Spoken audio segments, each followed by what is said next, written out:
Okay, good afternoon, good evening, whenever it is that you watch the podcast. Welcome to another 30-odd minutes of nonsense from us too. Hopefully we'll have a bit of sanity with us today. So I'd like to say hello to Wayne as always. Welcome back, everybody. And you'll notice that in the hot seat today, we've got Steve McCormack. So I'd like to start by saying thank you very much for joining us. Brilliant to have you here. Obviously, been part of the Swinton journey yourself, and now with bigger fish to fry than that in your career. I'm really pleased that you've said sort of yes to coming and having a bit of a chat with us. So thank you for that. No, thank you for inviting us. Much appreciated. No worries. Right, so let's start. We'll start with the rugby, and then we'll get on to sort of the important stuff after we've got the rugby out of the way.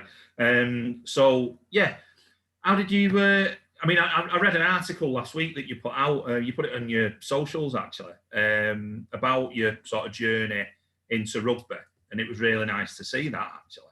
And like you spoke about the relationship with your dad and all that. So how did you? Was it after your shoulder injury you decided that management was for you? Probably just dropped into it by luck. I always wanted to stay in the game. You know, I was probably devastated, with that long-term injury, and it stopped me from playing. So, yeah, I was quite lucky. I had some good contacts anyway, and I think my dad being involved in the game had some good contacts, and it was just an every day. Every day we discussed rugby, and Andy Gregory was fantastic for me then. He came down to Robin Park in Wigan, and I did some conditioning for him.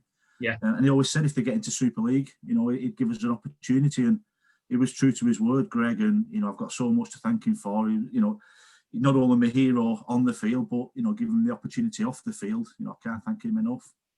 Yeah, brilliant. Now you started your career in what's the best way of putting it? At Salford, and it sticks in my throat a bit, that one. So now obviously you did throughout your career you had a really good win rate actually. Looking at it, you're well over 50% win rate on all the games that you played, and I think in a modern era that's absolutely unreal. That. So what was it? Did you find that you learned something different with each club that you went to? 100%, yeah. And not only learn from each club, it was the people that were there, it was the players. You mentioned, Salford, that difficult club for you to say that, but I learned so much. I learned so much because of the players that I was coaching. And I look at my first season as head coach, it was like Martin Afire and Michael Hancock and legends of the game that I'd grown up, being my heroes and watching them, and probably a little bit too young at Salford to take over that head coach's job. I did a decent job as assistant, and that was a tough time. That, and when I look back at that, and probably the tough time and the resilience I probably had to show as a young coach, and some of the stuff what happened during the time at the club, that really stood me in good stead. And I've probably gone the opposite way around. I didn't really do my apprenticeship as a head coach before I got that main job. Yeah, but it was a fantastic experience there. I did 7 years at Salford. Had some great times. It ended up as most coaches do. They get sacked, don't they? But I look back, and even the tough times, probably stood me in good stead from every other job I took on board. Yeah, that's brilliant. Obviously, slightly further down the line, Steve, you hit the dizzy heights and you joined Swinton as coach.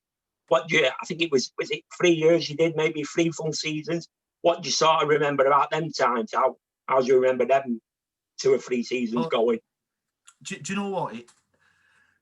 It's a club, and people will say I'm just saying this just because I'm on this podcast, but it's not the case. I think if you're actually at the club, and even if you're there now, and I speak to a lot of players and a lot of coaches, even the coaching staff there, whenever you're there, it leaves a mark on you, Swinton. And I took over in 2011. And I'll always be thankful for John and Paul Kidd for giving me that opportunity. I knew John and Paul really, really well. And it was a club that had some turmoil. I remember going to Station Road, as I was a young Wigan fan, and moving around different grounds and recruitment and getting different players in. And I remember getting given that opportunity. And the first thing I did was just look up on the history of the club. And I tended to do that with every club that I took over as head coach. And the history of your club is unbelievable. So I was pretty privileged to take over that. And going to your question, that 2011 team, I remember the first meeting we had at Eccles. That's where our training base was. And I think you'd finished maybe 4th or 5th from bottom the previous season. Yeah. And there's no way that we were going to do that again. And I remember the first meeting like it was yesterday, and all the players were in there. And just said, we're going to win this. Our aim is to win this league. And go up and win it. And some of them looked at me as though to say, you're talking bonkers here. But I was obsessed by it. And to be fair, all the players bought into it. John and Paul let me get on with it, let me get on with the coaching, and brought some players in. And we had a fantastic season. And the way the supporters took to myself and my family and my dad was unbelievable. And that's something, that I'll always remember. And when I go back now, it's great to see, the coaching staff who was with me then still there, Norm and Col and Al and Lindsay, and it was a real good time, real good time for me. Brilliant. I mean, like you mentioned the Swinton fans, and I think everybody that's come on has mentioned the Swinton fans, and I think we're getting a reputation around the rugby league to be slightly bonkers, but I quite like that. I think it's absolutely brilliant, because I mean, I think one of the things that people always say to us is you've probably got more songs than you have fans. And it's like we've got a boatload of songs, and every single fan that we've got sings enough for about 10 people. So it's really nice to see, and it's really nice to get sort of the recognition from the fans. Now, I've asked players this in the past, and I've never really asked a coach this. What do fans bring to the team when you're coaching them? Can they be a hindrance as well as a help? Yeah, let's put it right, that the club is nothing without fans. I think we're seeing that now over the last 12 months. Professional sport is all about fans. It's all about, winning and losing, that interaction. And one thing I always did, and especially at Swinton, prior to the warm-up, I'd just go out and have a crack with the fans, sit in the stand, and whoever that was, even after games, I'd go back in and we'd do whatever we did, and I'd just go out and just have a chat. It might not be about rugby, just seeing how they were, and they'd see how I was. And sometimes it left me wide open. If we haven't played well, the Swinton fans would let me know. But in a nice way, not a nasty way. And the fans can make a massive difference. That 2011 season as a start, it was at the Willows. Brilliant atmosphere. And some of the performances, I look back and I probably remember every game and every performance with that. And I think that year was pretty special for a number of reasons as well. Some things which were really sad. With Dana.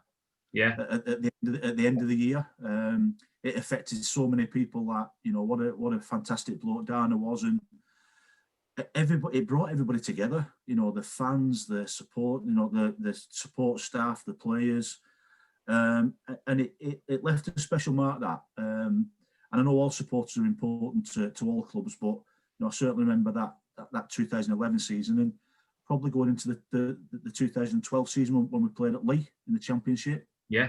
That was a tough season, but they just got behind us. And win or lose, they supported us to the hilt, which was fantastic. I mean, you mentioned Dana there, and I was talking to, I can't remember who it was. I was talking to him about Dana the other week, and I was saying that he was that bigger player and that bigger character for us. It's almost like it's only the past couple of seasons that we've actually replaced him. That we've actually the hole that he left in the squad and in the club has actually been filled. Because I can't remember the last time that we had a prop that was spoke of as highly as Dana was, and I think it's a testament to the man and the player. And as a bloke as well, I look at that year, and Dana was fantastic. Off the field, totally different. I remember that you know, I mentioned his training at Eccles. You know, he'd bring his little kids, you know, to the video sessions and sit at back because he was babysitting them, and you know, he was just a lovely bloke. But you put him on the field, and it wasn't pleasant. It wasn't pleasant, and that's what we wanted to be. We wanted to be, you know, decent blokes off the field, but I just didn't want Swinton to be a nice team on the field. I wanted to be a team that nobody wanted to play. And we had them. We had, I don't know, Wingy, Phil Joseph, Garner. Watto was horrible. What a brilliant player Watto was, but horrible player to play against. And then if you had people like Titch at the back, hard as nails, and you had a bit of class that year from Martin Ainscourt. I can go on. It's brilliant. It's brilliant thinking about it. And Darno, as you said, epitomised that. Brilliant off the field, but just horrible on field, and a good player. And he was real good for us. Real good. Fantastic. I think from a fan's point of view, we could actually see that something had changed.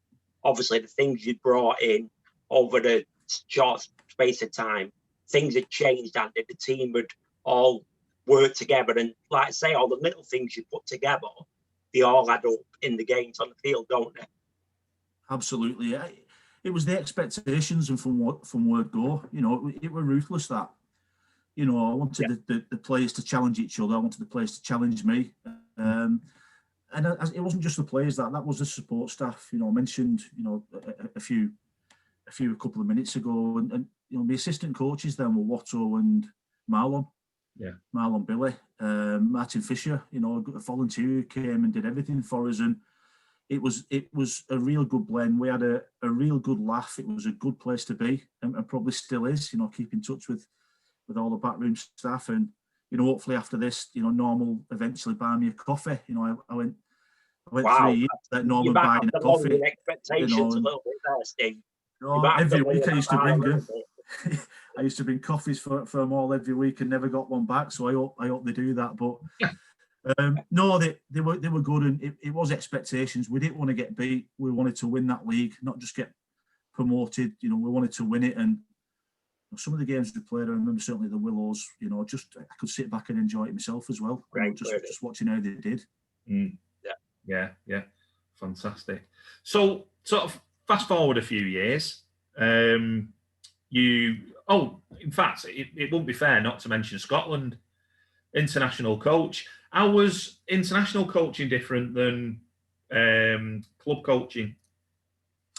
Time-wise, obviously, you didn't have as much time with him, but the same thing still applied. You know, you had that expectation, so nobody expected Scotland and us to do anything. Yeah. Resources-wise, we weren't as resourced as other countries, but we just put our standards down straight away from that first second of the meeting. You know, and I got players in that were tough, would run through a brick wall for each other, and if you had a bit of class in there as well, like, you know, your Danny Bruffs and some of the NRL players were brought over as well, and you know, unsung heroes, players like Danny Addy and Alex Hust. You know, Husty who played for us that year in 2011 at Swinton and 12. He had a sensational World Cup. You know, it was just bringing good people in, and we had I think it was 14 years with Scotland, and what a brilliant journey that was. I was really lucky to be part of that. That's it. So would you have qualified for Scotland as a player, or was it literally just somebody approached you to manage Scotland? No, I'm English. Yeah, I couldn't play for Scotland. It was David Waite approached me all that time ago, and I thought, I don't want to, you know, why would I coach Scotland? And when I had a good think about it, I just thought it was a privilege to be asked. Yeah. And I always thought like a foreign coach couldn't coach a different country, if that makes sense, or a country. Yeah. You know, I could stand there and sing the national anthem, and I can be passionate about it if it's not the country that you were born in. But my experience with Scotland, there was no prouder non-Scottish man wanted them to win. You know, we played England in the Four Nations, and unbelievable at Coventry, you know, and we were doing really well against them. And I so much wanted to beat them. And I'm a passionate Englishman, passionate Wiganer and a passionate Englishman, but so much wanted to beat them. You know, so David Waite approached me, and we had a brilliant time. You know, 3 World Cups and a Four Nations, and we had some great times there. That's it. Obviously, you really improved the Scotland team. That is clear. But where do you sort of see Scotland are on obviously the Four Nations and what have you, but obviously the bigger picture, obviously Great Britain, England, whatever they come as, Australia, and a little bit ahead. But where do you see Scotland on that international sort of spectrum? As in, are the Four Nations improving? Would you say? I think in answer to your question, I think they are improving Scotland at the moment. I think it goes in spells. So we probably built 3 teams, us Wayne, during my time. Build up to the 2008 World Cup, and then 2013 and 2017. So you're always building, and it's always a challenge to find that bloodline. The people who qualify for Scotland and getting the right people. And what I'm seeing now is a load of work development-wise within Scotland. I was really disappointed it didn't take off in 2013 after we got to the quarter-final. Yeah. If it was really going to make it up there, no Scotland team had done anything like that, in any sport, really. Yeah. So we're disappointed, the funding got pulled and we were left a little bit adrift, but they're building back up now. They've got, a good coach now, and I think Nathan Graham's doing it.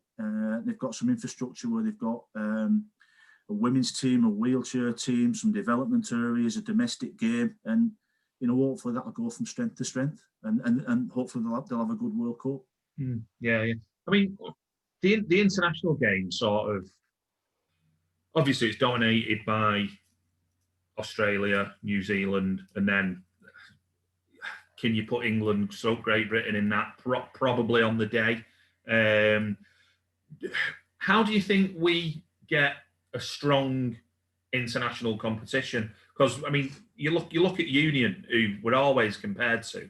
Their international game's really strong, and we're sort of lagging a little bit behind that. So how do you think we can level that playing field almost? I think we've always had some good young players coming through, English players coming through. You look at our academies have done really well against the Australian schoolboys and the junior Kiwis, and we're seeing them coming through now. And you mentioned whether you could put England in the same bracket as Australia and New Zealand now. Absolutely, you can. And for me, I think getting your head coach right is a big one. And lucky enough to work with Sean for a few years, and he'll do everything he can. He's a winner. He's a winner, Wayne, and he won't settle for any substandard and any drop of standards. So I think we've got a real good coach and a real good opportunity, and I think our players are there. It's just a matter of keeping them fit and keeping them healthy, and that setting the standards down straight away.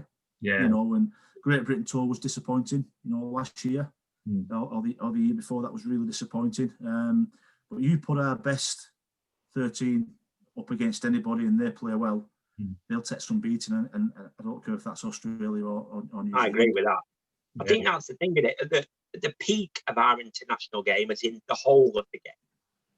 The product on an Australia versus England, Great Britain, whatever they sort of turn up as, on the day is a spectacle, isn't it? I mean, to be there live with a crowd. They've had a couple of LFC and places. It's fantastic as a fan in it. I think it's just, if you like, the middle part of our international game, we've not quite locked up, have we, where we have enough meaningful, consistent games, and obviously then consistent games bring better players and more competition in it. I think it's the middle part of rugby league's international game, is my view, that sort of lacking a little bit, that needs a bit of work on. I think you've nailed it. That definitely. I think the NRL competition is probably a little bit stronger. Look at, but that grand final of ours, Wigan and Saints, was as good, if not better, than anything in the NRL. Yeah. But they probably get that every week, or near enough every other week in the NRL. So they're getting, and the state of origin is obviously massive. They're getting some experience of those hard games that until you've played in them, you just don't know the feeling. It's unbelievable to be part of those games, and hopefully, the Exiles game this year will take place. So Wayne can have the England team playing against a good Exiles team, and hopefully we can get fans back in for that, and then hopefully a pre-World Cup game, and they'll be ready. England will definitely be ready for this tournament. No, there's no doubt about that. And, really looking forward to. Yeah, I mean, you mentioned the state of origin. Sorry, Steve. You mentioned the state of origin game. I think for me, every year, that's my 3 favourite games of rugby league.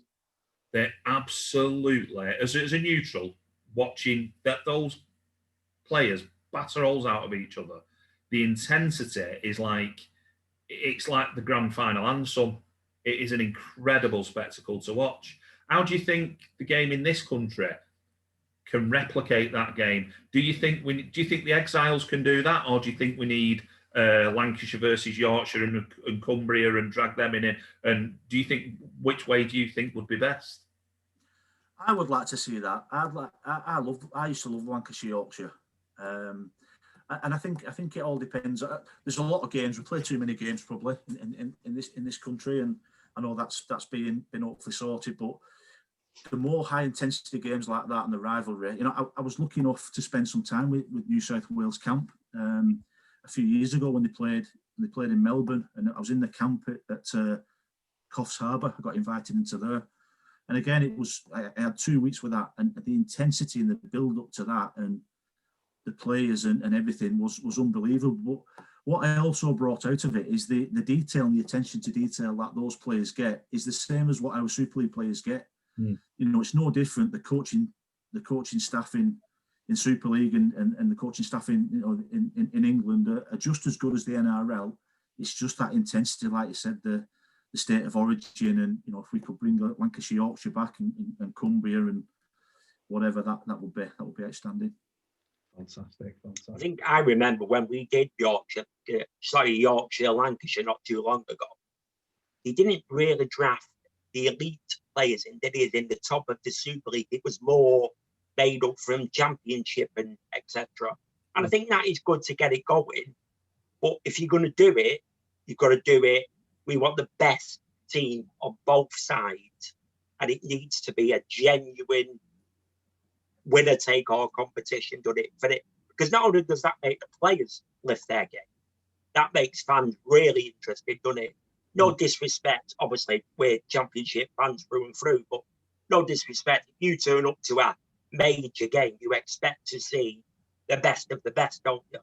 Which probably goes back to like what you say, Super League are playing too many games as it is, and clubs maybe are not too keen at the minute to let them out for them games. So it's something that needs looking at from every side, doesn't it, really? Yeah, well, do both. Have Super League War the Roses or the county challenges like they used to do, and then have the Championship and League One do exactly the same. And you'll get. In Super League, you'll get a test match feel to it, fighting for that England jersey. And Championship and League One, the standard of the players down there, and, some great players, and they don't like each other. Lancashire and Yorkshire and Cumbria don't like each other. So if it's done right, I agree, Wayne. I think it could be a great concept, that. Yeah. I remember the last Lancashire York. Was it when, are you talking about when Neil Turley played at fullback when he was at Leeds? Because he had a cracking season at Leeds, didn't he? And I think every time he touched the ball, he scored a try.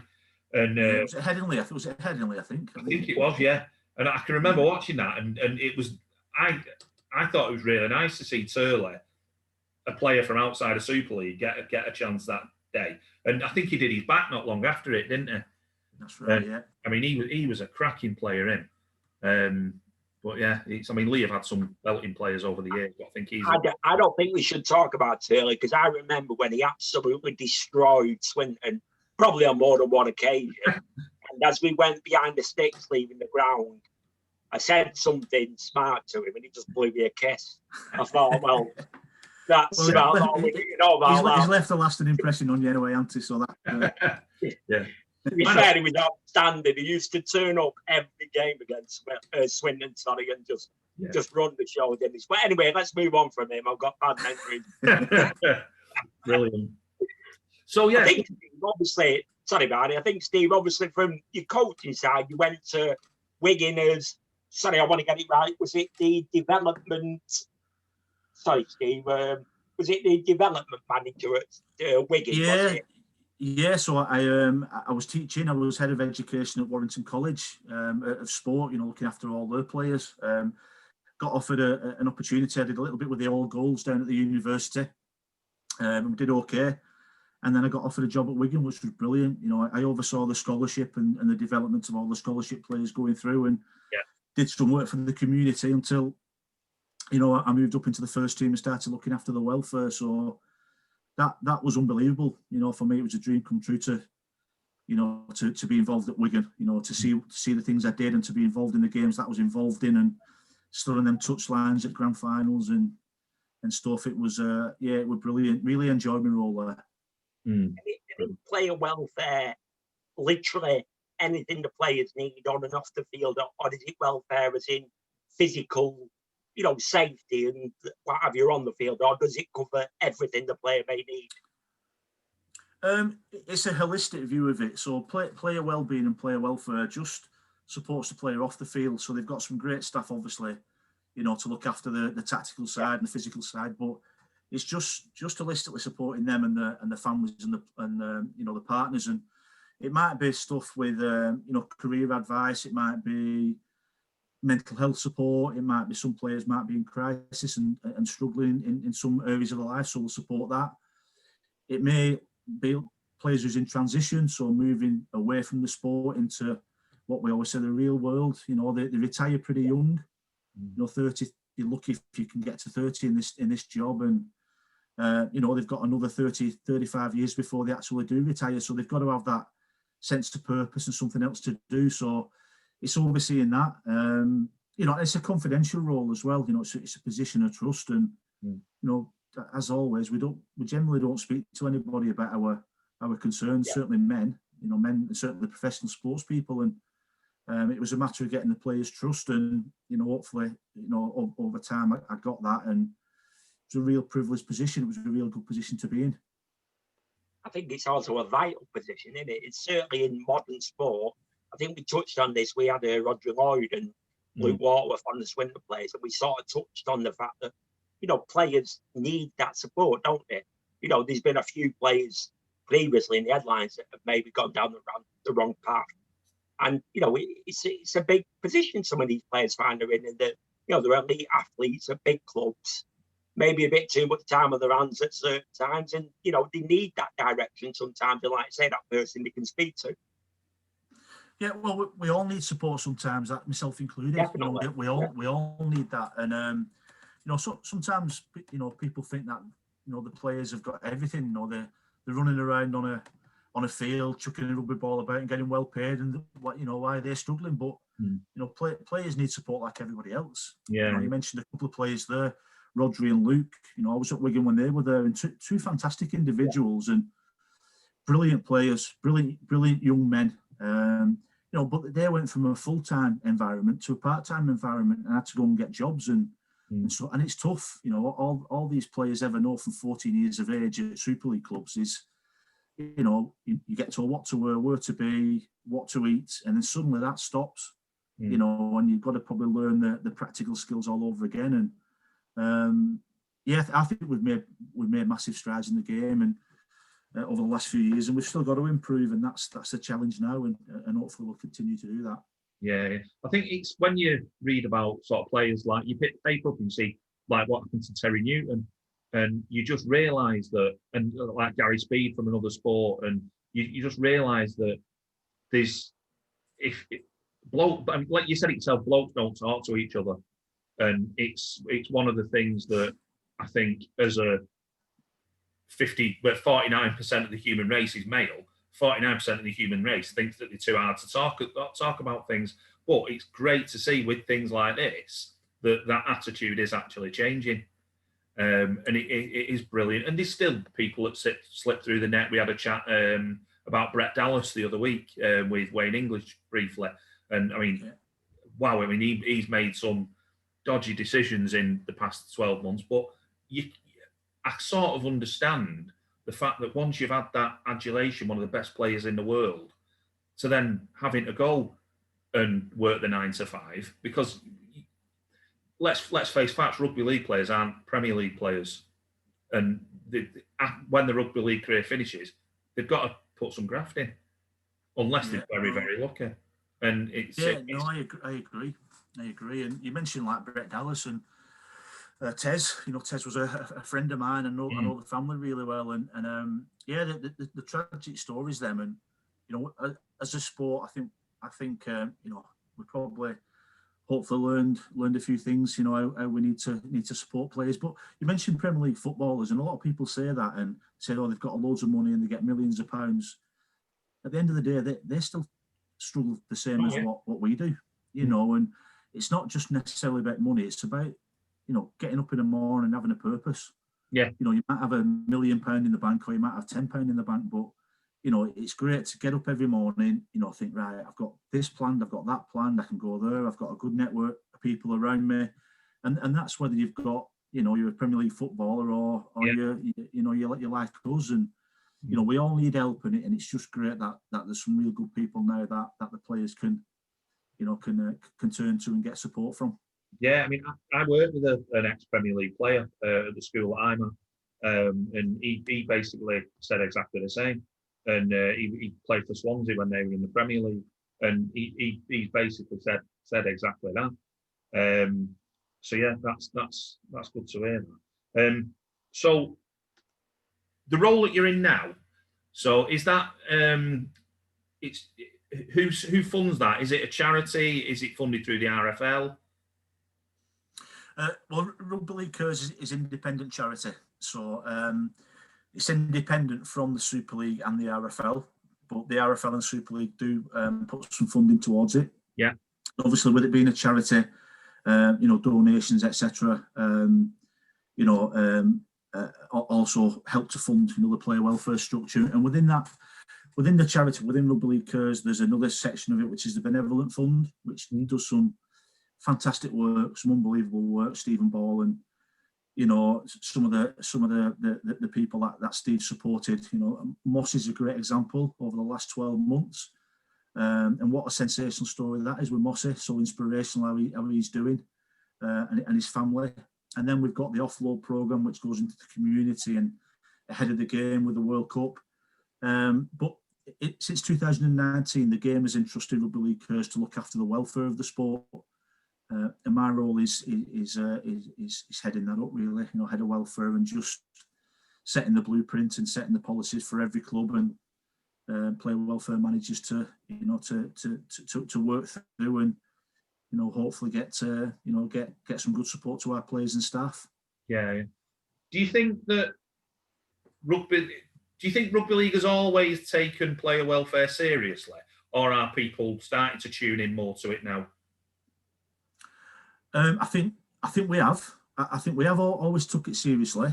But as times change, I remember even when I played a long time ago, and you just get on with it, crack on, get on with it, be tough. And that was just a way of life. That, you know, and I've been guilty of that as a coach. You know, I mentioned that first meeting at Swinton. You know, that's probably the message I was doing. Get on with it. Just get. But the more knowledge we have, and you know, we mentioned, you know, a couple of people mentioned Tez. You know, and you know, awful things that do happen within our sport, which affect an awful lot of people. Yeah, we had to change and we had to be a bit more proactive. And I think if you ask any other sport now, rugby league's probably seen as one of the trailblazers in player welfare. But from my point of view, similar to being a coach, really, you know, or us as a charity, just wants to improve everything, and we'll continue to do that. And you know, a lot of the stuff we do, we get some research behind it with our universities, and you know, we look at concussion now, and you know, the research behind that. We look at anti-doping. You know, there's a lot of things goes on behind the scenes. I think we've always took it seriously, but obviously we've improved our practice over the last few years. Yeah, I'd agree with that. I think just with the improvement in medical and sort of sports science now, like we have the concussion sort of rule now, don't we, where you have to leave the field and all that, where we've all seen games plenty of years back where that weren't an issue, was it? Like you say, you take a bang on the head, you shake it off, you're back on. But sport has moved on, and it is the sports, they must not only be seen to do, they must do these sorts of things to protect the players. It's as simple as that, isn't it? So, like I say, it's great that there's these charities like yourself out there, you know, sort of making sure all these things are put in place for rugby league going forward. Yeah, I think rugby league's been at the forefront of that. You know, the medical side of the sport, as long as I can remember, has been brilliant. You know, Dr. Chris Brooks and you know, the medical staff who's been involved with rugby league for years. You know, they put a lot of protocol in place, which has certainly helped. Certainly helped. Brilliant. Definitely. Cool. Like I say, it's a big physical sport, and it's no shoulder pads and headgear in our game. People are running into people. And like I say, you just have to make sure that we don't want it to be watered down. You just want to make sure that if injuries and incidents happen, that, like I say, the support is there for the players. But, even like you say, off the field as well, it's important that these players, when the rugby careers are maybe over, if maybe someone like yourself who can, you've got the team around you to help them in that, sort of area and guide them in the right direction. Yeah, absolutely. Brilliant. Yeah. I think the important thing is, like we mentioned the whole thing. If somebody wanted to get involved with your charity, Steve, what is it that they actually? How is it they go about that? With regards to working for the charity, do you mean, or donating, or getting involved? I think it's just looking on the websites, looking on the websites and social media. I mean, John Ledger, who looks after all our media's done a brilliant job through lockdown. Every day there's a game, been some Swinton games on there as well. Yeah. So some past games from the glory days, like from 60s and 70s and 80s. We've had like millions of people viewing them. I watch them myself, I watch the great games myself. So it's probably checking on the social media. They can always get in touch with myself and, message myself and go through people at the club. The Swinton club, they've got some, as I said, some fantastic people at Swinton who know all about Sporting Chance. Your medical staff are at the forefront of everything, which is good for the club, and they know everything about rugby league cares, and as I said, Sporting Chance can support that. So it's just a matter of getting in touch and probably doing a bit of digging around social media. Cool. Well, what we'll do then, Steve, is I'll jump on the internet. I'll make sure we tweet out all the information that we can. Whenever anything comes up, I'll make sure that's on there, and I'll get that out there. So if we can sort of, as the station rollers, we can do our little bit just to sort of get as much information out there as we can. So yeah, I think that's pretty much it from us. We've got 2 minutes left of our free Zoom time. So it's I think for Christmas this year, I might ask my missus if I can have a subscription. So so seriously, thank you for coming on, Steve. It's been absolute pleasure speaking to you as always. Thank you. Yeah, and I don't think I ever got the chance to thank the people at Swinton as well. Proper. Left a massive mark on me and my family. I loved my time there. I loved all the staff there who's still there. They meant a lot, and they went through a few tough times with me, and I never really probably got a chance to thank them. So thanks to all, and certainly the supporters. They were unbelievable with us and the team. So thank you. No worries. Come on now, Steve. Like I say, it's been great having you on. You know what I mean? A true championship coaching royalty, as well as everything else you've done in the game, and the stuff you're doing now is fantastic. So thanks for coming on. It's been great. Yeah, thank you. And I think if I can just say one thing, it's been really nice for me for you to say that, and for us to do two idiots that started a podcast, but now we're actually seeing that yes, you're an idiot, and see that you're able to put that. We're able to give you a platform for you to say thank you. So yeah, it's been and it's sincere that as well. I do really mean that. So definitely. Thanks for having us on.